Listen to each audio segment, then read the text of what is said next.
그리고 경인한 형제의 천국 찬송 예배를 시작하도록 하겠습니다. 찬송가 492장 우리 함께 찬송하시겠습니다.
기도하시겠습니다. 위로의 아버지 하나님, 지금 저희들이 이곳에 모여 이 세상을 먼저 떠나 아버지 앞으로 가신 고 경인남 형제님의 장례 예식을 거행하고자 합니다. 슬픈 마음을 가지고 하나님 앞에 머리 숙인 우리 모두에게 위로를 주시기를 기도합니다. 여기 남아있는 유족과 우리 모두가 주님을 바라보게 하시고 하늘에 큰 소망을 두며 살게 하여 주시옵소서. 특별히 사랑하는 유족들에게 한량없는 위로를 주셔서 이 모든 아픔을 이기게 하시고 하나님의 큰 평안을 누리게 하여 주시옵소서. 오늘 말씀을 전해주시는 문석호 목사님에게 함께하여 주셔서 말씀을 통하여 유족들과 여기에 모인 우리 모두가 큰 위로를 받게 하여 주시옵소서. 예수님의 이름으로 기도드립니다. 아멘.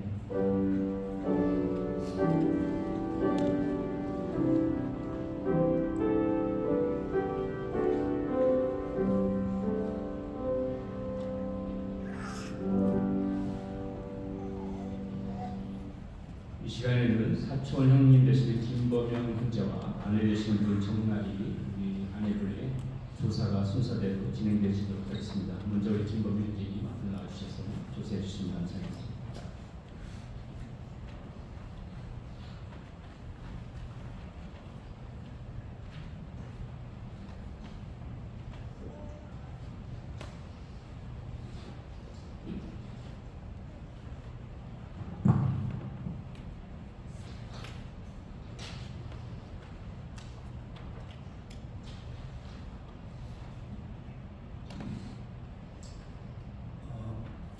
먼저 큰 슬픔을 함께 나눠주시기 위해 이곳에 모여주신 조문객 여러분들에게 가족을 대신해서 감사 인사를 전합니다.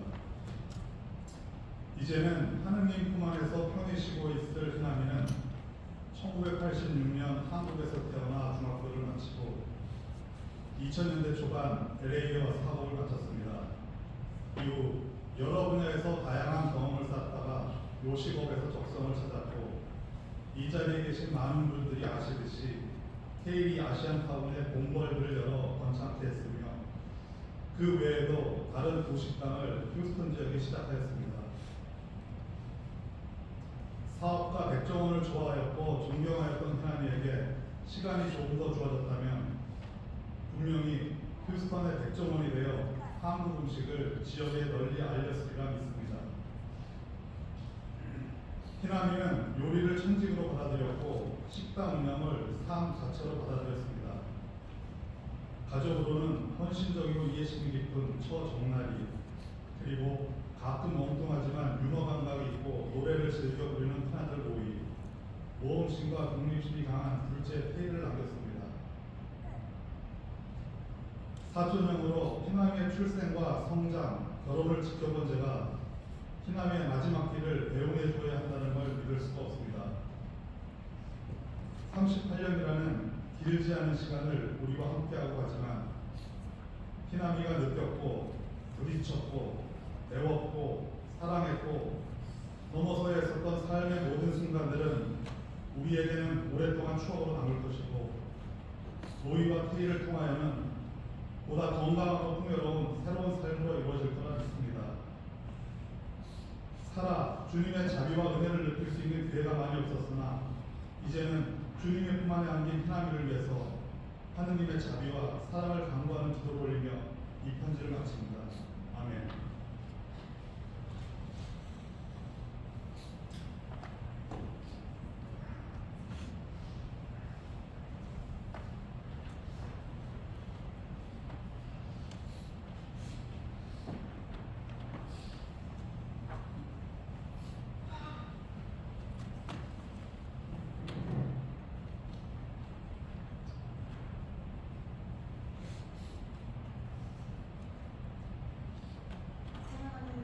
로이트야, 지금 이 순간이 많이 혼란스럽고 받아들이기 어려울 거야. 엄마도 마찬가지란다. 아직도 아빠가 곁에 있을 것만 같고 문을 열고 들어오실 것만 같아.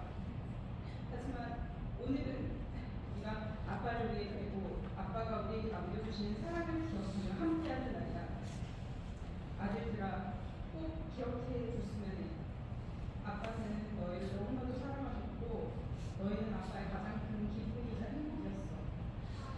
언제 어디서든 너희를 자랑스러워하셨고 너희와 함께하는 모든 순간을 소중히 여기셨단다. 아빠는 정말 따뜻한 사람이셨어.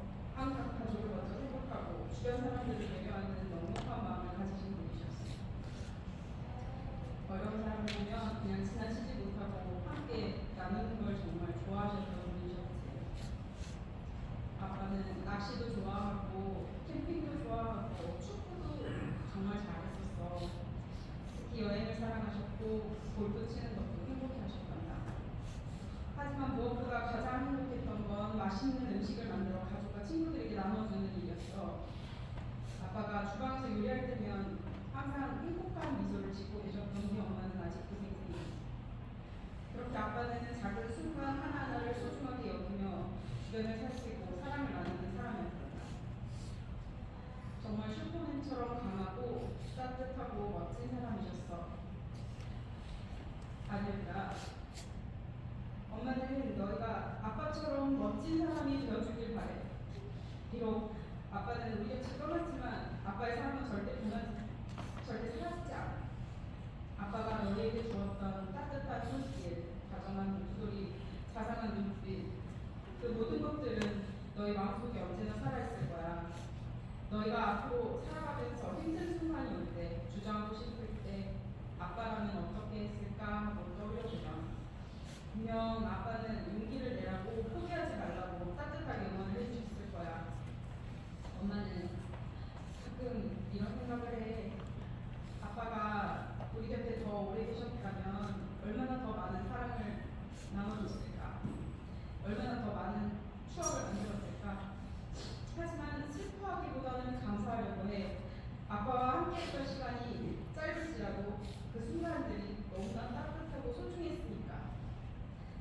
아빠가 남겨주신 사랑이 너희 안에서 계속 자라고 있음을 알기 때문이야. 사랑하는 아들들, 이렇게 어린 너희에게 이런 아픔이 찾아와 엄마는 너무나도 미안하지만 우리 함께 힘을 내서 아빠 목까지 더 멋지게 살아가자. 우리를 만나게 해주고 우리를 한 가족으로 만들어준 아빠에게 늘 감사하며 오늘은 사랑하는 아빠한테 마음을 담아 인사하자꾸나. 엄마가 아빠를 대신해서 전할게. 사랑한다, 사랑한다, 나의 소중한 아들들. 아빠도 엄마도 그리고 이 모든 세상 사람들도 너희를 사랑한단다. 우리 함께 힘내자. 그리고 행복하자. 감사합니다.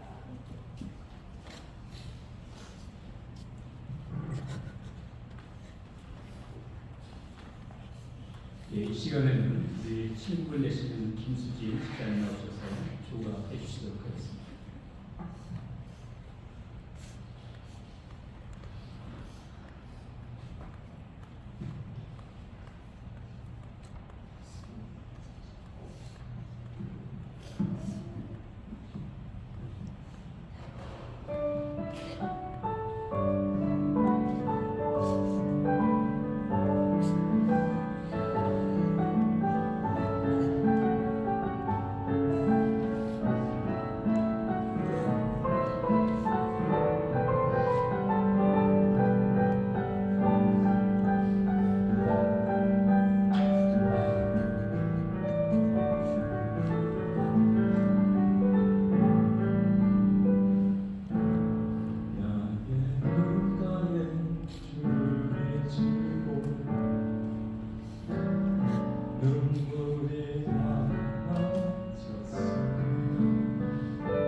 짧은 여정을 뒤돌아보니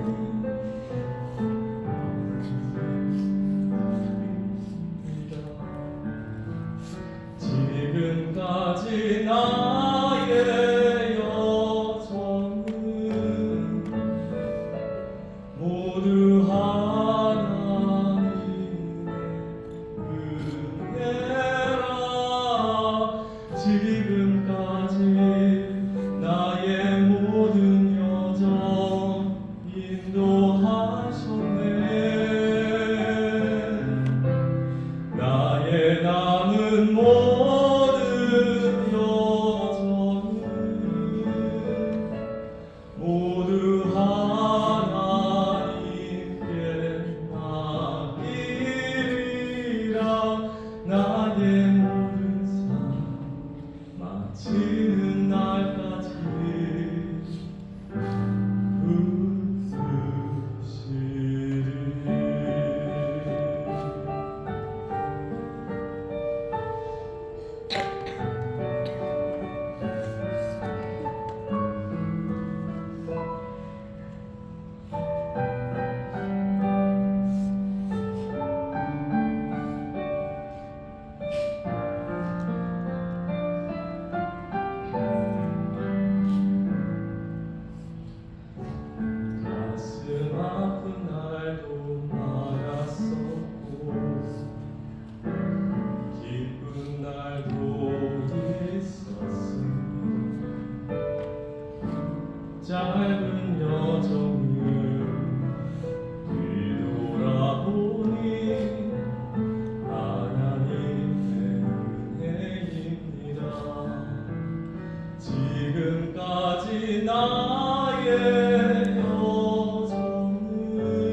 이 시간에 하나님 말씀 같이 보도록 하겠습니다. 하나님의 말씀은 요한계시록 7장 13절에서부터 17절까지 말씀입니다. 순서지에 말씀이 나와 있습니다. 요한계시록 7장 13절에서 17절까지 말씀입니다.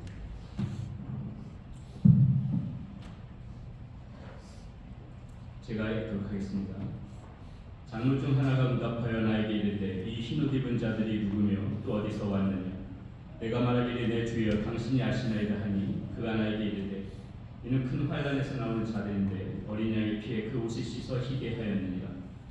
그러므로 그들이 하나님의 보좌 앞에 있고 또 그의 성전에서 밤낮 하나님의 섬김에 보좌에 앉으시니가 그들 위에 장막을 치시니 그들이 다시는 줄이지도 아니하며 목마르지도 아니하고 해나 아무 뜨거운 기운에 상하지도 아니하리니 이는 보좌 가운데 계신 어린 양이 그들의 옥자가 되사 생명수 샘으로 인도하시고 하나님께서 그들의 눈에서 모든 눈물을 씻어 주실 것입니다. 아멘. 성경에 있는 전도서 7장 2절에 보면 이런 말씀이 나옵니다. 초상집에 가는 것이 잔치집에 가는 것보다 나으니 모든 사람의 끝이 이와 같이 되리라. 산자는 이것을 그의 마음에 둘지어다. 초상집에 가는 것이 잔치집에 가는 것보다 낫다고 말합니다. 왜 그럴까요? 하나님 앞에서 우리 인생을 돌아볼 수 있기 때문입니다. 또한 이 죽음 앞에서 우리 인생을 돌아볼 수 있기 때문에 그렇습니다. 자신의 삶을 돌아볼 수 있고 또 우리의 삶이 끝나는 날을 생각해 볼 수 있는 시간이 바로 이 순간이기 때문에 그렇습니다. 앞서 읽어드렸던 이 전도서 말씀에는 모든 삶의 끝이 이와 같습니다. 이렇게 말하고 있습니다. 누구도 피해갈 수 없다는 것입니다. 생명을 갖고 태어난 인생은 반드시 그 코끝에서 호흡을 놓는 그 순간을 맞이할 수밖에 없다는 말입니다.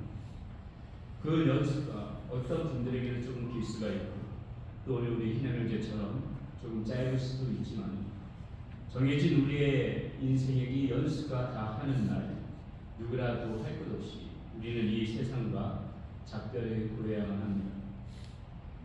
또한 전도서를 쓴 증인은 이 사실을 말하면서 살아있는 자는 이것을 그의 마음에 둘지어다 이렇게 말하고 있습니다.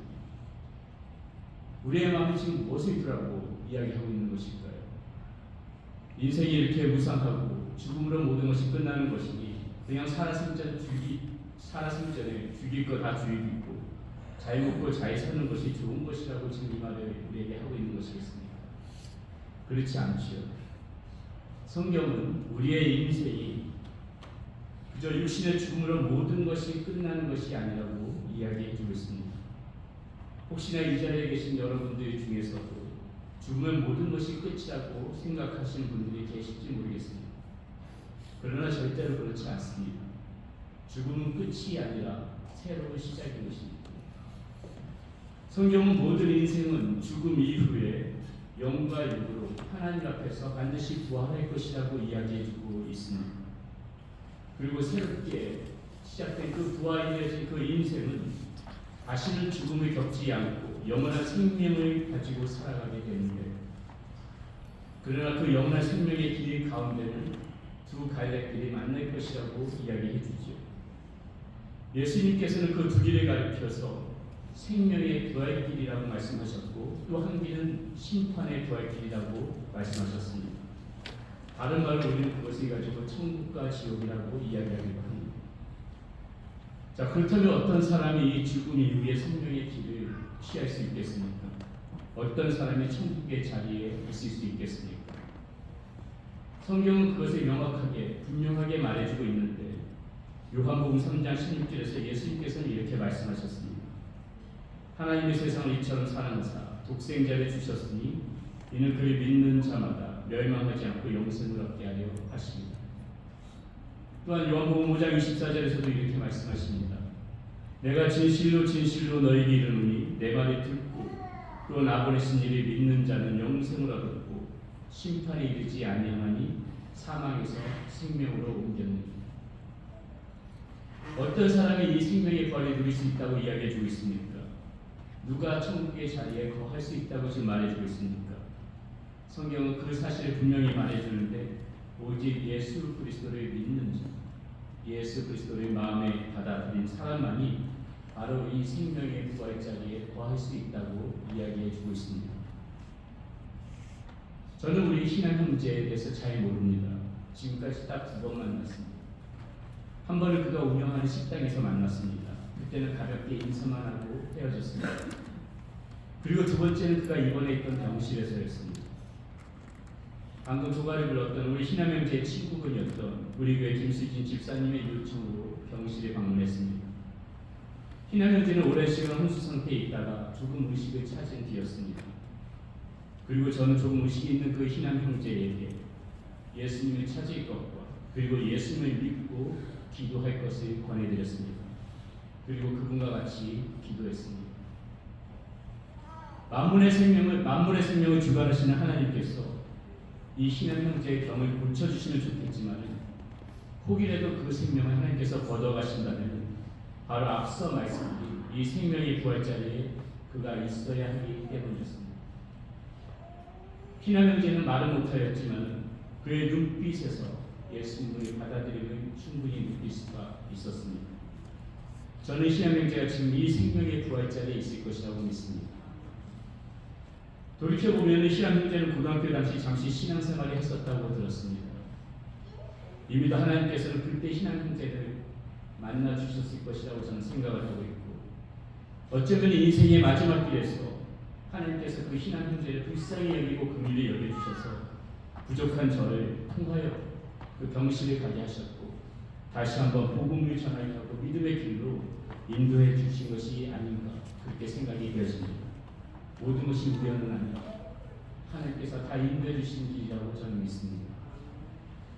오늘 우리가 읽은 성경 말씀은 바로 이 생명의 부활 자리에서 그렇게 천국에 가고 있는 사람들에게 어떤 일들이 벌어지고 있는지를 다루고 있는 것이 오늘 우리가 읽은 내용입니다. 그것이 궁금하시면 순서지 나와 있는 그 말씀을 다시 한번 차분히 보시기 바라겠습니다. 그곳에 흰옷 입은 사람들이 있는데 환난 중에 나온 자들이라고 말하고 있습니다.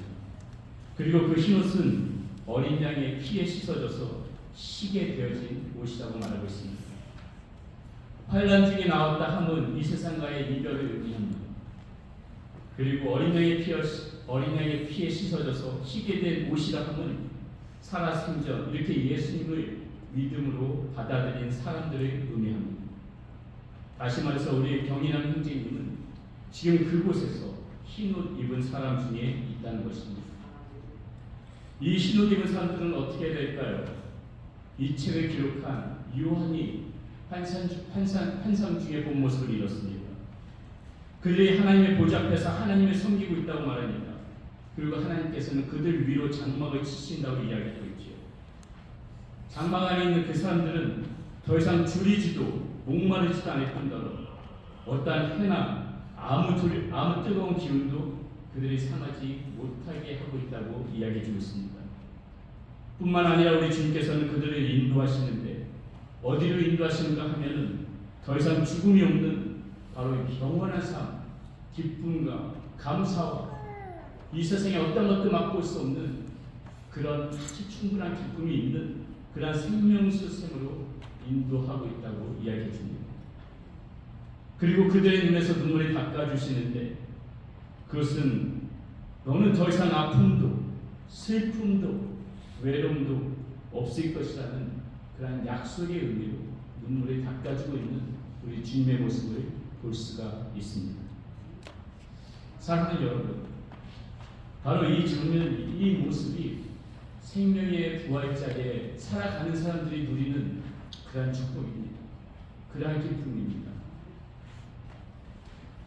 우리는 경인함 형제님을 더 이상 이 세상에서 만나지 못합니다. 세상 사람들이 이것을 가르쳐서 영결이라고 말했죠. 영원한 작별이라는 뜻입니다. 그러나 분명한 것은 예수님을 믿는 사람에게는 영원한 작별이라는 것입니다. 저는 우리 모두가 이 육신의 짐을 벗을 때 지금 여기 계신 분들 한 사람도 나 없이 이렇게 깨끗한 옷을 입고 생명의 자리에서 생명의 부활 자리에서 모두 만났으면 좋겠습니다. 그러려면 우리 모두는 이 예수님의 나의 구원자요 내 삶의 주님으로 확실히 믿어야 할 것입니다. 끝으로 사랑하는 남편과 아버지를 먼저 주님께로 보내고 무슨 말로도 그 슬픔과 쓸쓸함을 채울 수 없는 그 날이 자매님 그리고 로이와 테이에게 하나님의 특별한 위로하심이 함께하시기를 간절히 기도합니다. 또한 위로해 주시기 위하여 이 자리에 놓으신 여러분들에게도 하나님의 크신 은총이 함께하시기를 소원합니다. 육신의 헤어짐으로 지금은 아프지만 다시 만나는 그날을 소망하면서 믿음 안에서 살아가실 때 하나님의 돌보심과 인도하심이 여러분들과 함께하실 것입니다. 기도하겠습니다. 하나님 이미도 주님의 품에 있을 우리 병연한 형제를 기억하며 오늘 하나님 앞에 예배를 드렸습니다. 육신의 헤어짐으로 인하여 아플 수밖에 없는 유족들의 눈물에 하나님 닦아주시고 그 마음 가운데에 평강을 허락하여 주시옵소서. 하나님의 돌보심 가운데 이 가족이 힘을 내서 살아가게 하시고 무엇보다도 남겨진 아들 로이와 케이의 인생을 하나님께서 굽어 살피시사 항상 바른 길로 또 탁월한 삶의 길로 인도하여 주시옵소서. 믿음 안에서 살아가면서 다시 만나는 날 이 생명의 부활자리에서 반갑게 서로를 맞이하는 은총을 누리게 하여 주시옵소서. 예수님의 이름으로 기도드렸습니다. 이 시간에 우리 순서를 조금 먼저 바꿔서요. 우리 김범영 형님 나오셔서 우리 감사하신 분에게 감사 인사를 먼저 해주시도록 하겠습니다.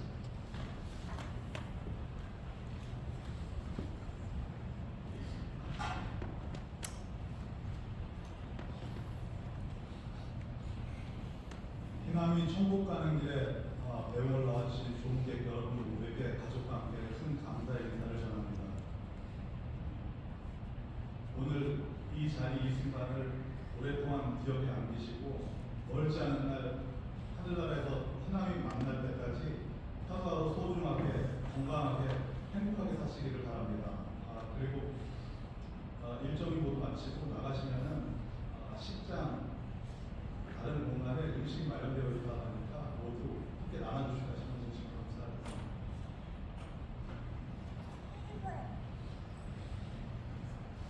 우리 시간에 찬송가 493장 찬송하시도록 하겠습니다. 493장입니다.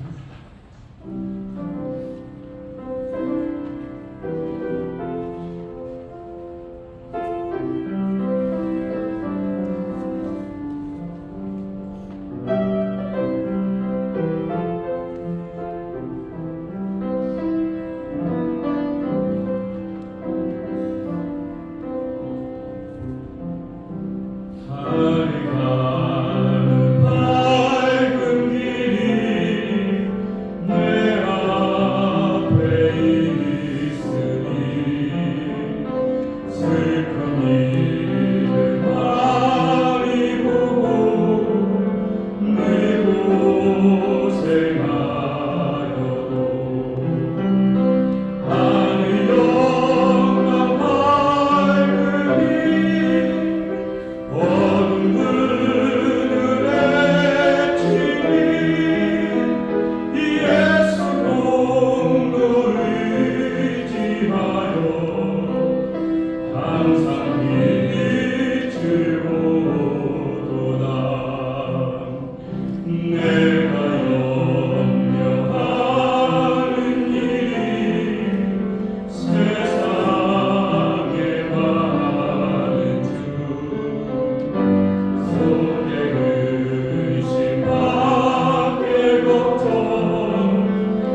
기도하시겠습니다.